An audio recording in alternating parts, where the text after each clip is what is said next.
High বন্ধুরা, fair of story channel তোমাদের স্বাগতম। আজকের গল্প অভিমানী বউ রোমান্টিক প্রেমের গল্প পর্ব 1। আশা করি গল্পটি তোমাদের অনেক ভালো লাগবে। তাহলে শুরু করা যাক। আমার বউ রাগ করে বাপের বাড়ি চলে গেছে। যাওয়ার আগে একটা চিঠিও লিখে গেছে যেন ওই হনুমানটা আমাকে নিতে না আসে এবং আমাকে যেন ফোনও না করে। আমি আর ওর সংসারে ফিরে আসবো না। এই সব হাবিজাবি লিখে গেছে আর কিছু শান্তিদায়ক কাজও করে গেছে। ফ্রিজের সব খাবার ফেলে দিয়ে এসেছি যেন আমি আজ রাতে না খেয়ে থাকি। কাল থেকে সে হোটেলে খাবে, তারপর করবে খারাপ করবে, তাই ওষুধের বক্সটা লুকিয়ে রেখে এসেছি। আমার সব শার্ট প্যান্ট লুঙ্গি সহ ওর সব কাপড় পানিতে চুবিয়ে রেখে গেছে যেন ওই সব ধুয়ে শুকিয়ে আয়রন করতে কষ্ট হয় আর রাতে ঘুমানোর জন্য যেন লুঙ্গি না পায়। বলে কি না বউ ছাড়াই সে দিব্যি চলতে পারে। চল এখন একা একা। আমি তো চলে এসেছি। এখানে আসার পর একা এসেছি বলে আমি এক ঝাঁকুনি প্রশ্ন করল যেন আমি কি নাতে কি অপরাধ করেছি। যেমন মা পৃথিবীতে এক পিচি আছে যে নিজের মেয়ের থেকে জামাইকে বেশি বিশ্বাস করে। অদ্ভুত। সারাটা দিন দিয়ে সব 7-5 ধরেই শেষ করলো তানিয়া। সম্পর্কতেই বেশ খুশি খুশি লাগছে তানিয়ার, কারণ এই সময় আমি বাসায় ফিরি। আর বাসায় ফিরে দেখবে ওর বউ পালিয়ে গেছে।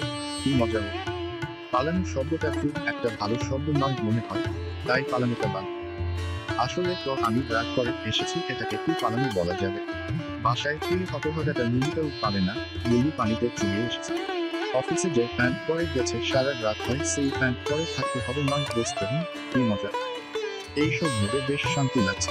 বউ ছাড়া নাকি ওর দিব্যি চলবে। চল এখন নীলি ছাড়ার রাত 8টা বাজে। জানিয়া সে বাসায় কোনো খাবার পাবে না, এমনকি বিস্কুটের কৌটো লুকিয়ে রেখে এসেছি। কি মজা! বলে কি না বউ ছাড়া তার দিব্যি চলবে। এখন শুধু বউ নয়, খাদ্য দ্রব্য ছাড়াও চল। 9টা বাজে, বউ ছাড়া নাকি তার দিব্যি চলবে। চল এখন মুরগি খাবার ওষুধ সব কিছু ছাড়া। আমি ছাড়া রাতে তোকে সুরের মেলে বিবাদ করার কথা মনে করিয়ে দেবে। নিজ থেকেই করে নিক এখন। রাত 10টা বাজে।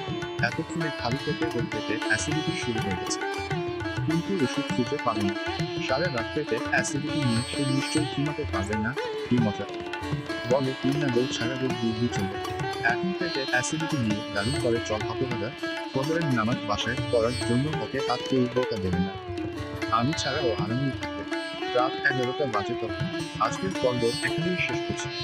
অভিমানী বউ গল্পের প্রথম পর্ব শোনার জন্য সবাইকে অসংখ্য ধন্যবাদ। অভিমানী বউ গল্পের পরবর্তী পর্ব শুনতে চাইলে কমেন্ট বক্সে কমেন্ট করুন। আমাদের গল্পটি ভালো লাগলে লাইক, কমেন্ট, শেয়ার এবং সাবস্ক্রাইব করে পাশে থাকার জন্য অনুরোধ করি। ধন্যবাদ সবাইকে।